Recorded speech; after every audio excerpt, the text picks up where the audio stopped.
আসসালামু আলাইকুম রহমতুল্লাহ। আজকের এই সমাবেশের জন্য ইসলামী আন্দোলন বাংলাদেশের নেতৃবৃন্দকে ধন্যবাদ জানাই।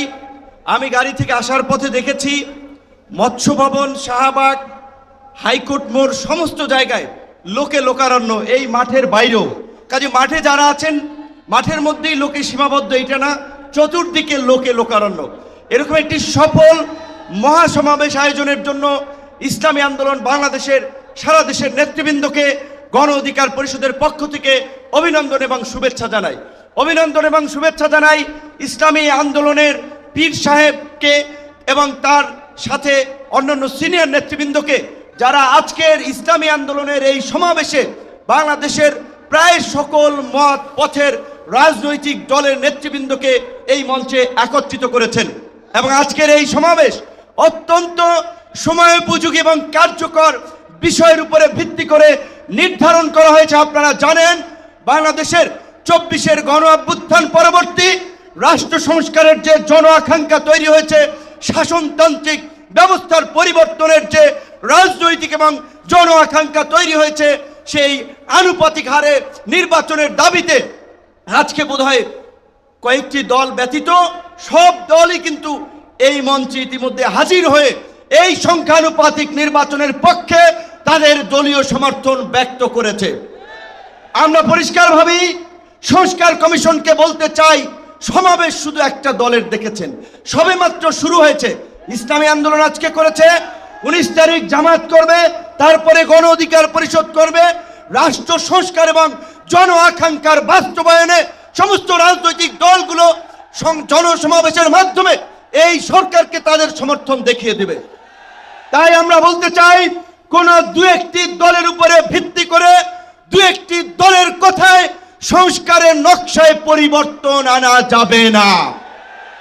আমি সংস্কার কমিশনে বলেছিলাম, দেশ স্বাধীনের পরে ডক্টর কামাল হোসেনরা বলেছিল, আমাদের নেতা শেখ মুজিব, আমরা তো তাকে দেখে সংবিধান নির্মাণ করেছিলাম, রচনা করেছিলাম, তাকে এম্পাওয়ার করার জন্য।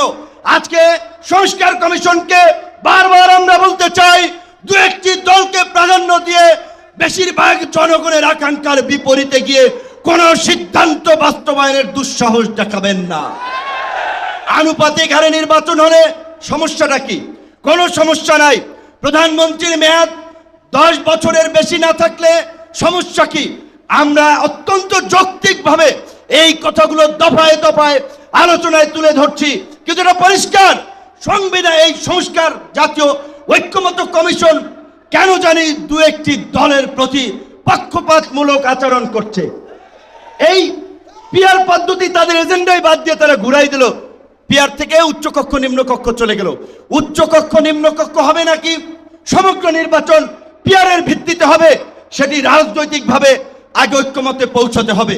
একই সাথে আমি আরো একটি কথা বলতে চাই, যারা পীর সাহেব সহ জামাতের নেতৃবৃন্দ তারাও বলছে, আমরাও বলছি, আজকে সারা বাংলাদেশের উপজেলা, পৌরসভা, সিটি কর্পোরেশনে স্থানীয় জনপ্রতিনিধি নাই।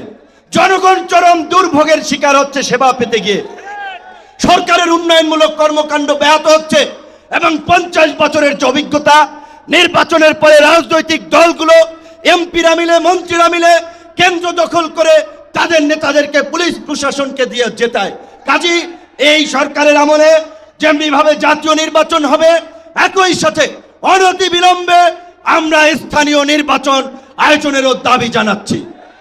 সবাই ভালো থাকবেন। আসসালামু আলাইকুম।